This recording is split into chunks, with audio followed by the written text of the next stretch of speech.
Blessings in Christ our King, now reigning on the throne of David in heaven. Now, we have a fight on our hands, no different than the first century church.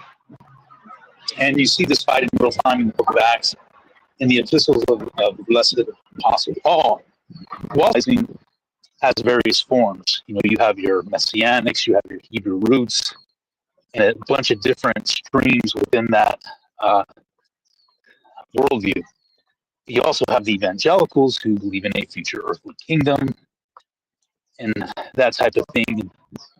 David not being on the throne of David now pulled people back into the quote unquote law, the Torah, the Mosaic Torah.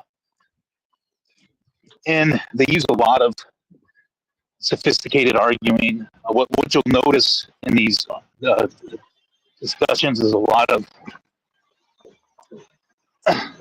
sophistry. Now, there are statements that are made that are crystal clear by people like the Apostle Paul. And I was in Romans 6 today. And he says that we're not under the law. We're under grace. We're not under the law. And it's amazing to me that despite the clear statements that Paul makes about Christians not being under the law, and himself not being under the law, but he was, and they'll mention, well, Paul, would preach on the Sabbath day in the synagogues.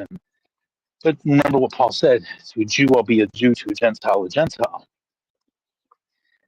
But he literally says in Romans 6, that we're not under the law, we're under grace.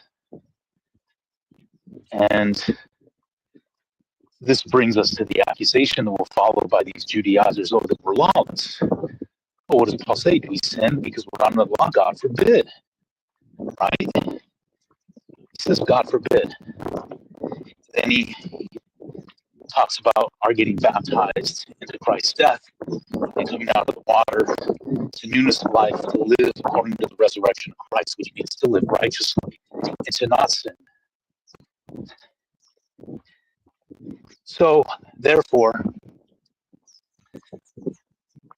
what's causing all this really is Satan.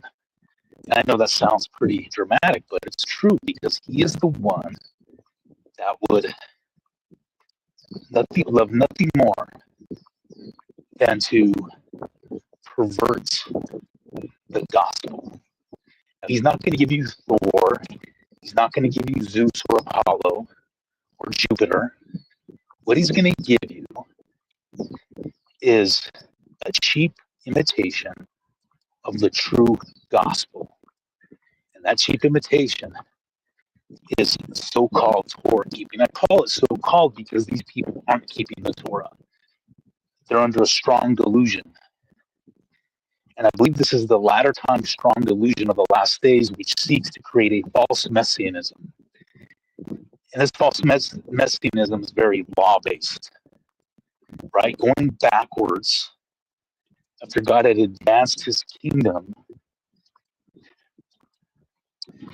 to bring in the Gentiles and to no longer have it be a carnal, ethnocentric faith. And we see that going backwards now. And then we need to fight. No, just as Paul fought. Blessings on the kingdom of the Son of God, Jesus Christ, are now reigning to be the King.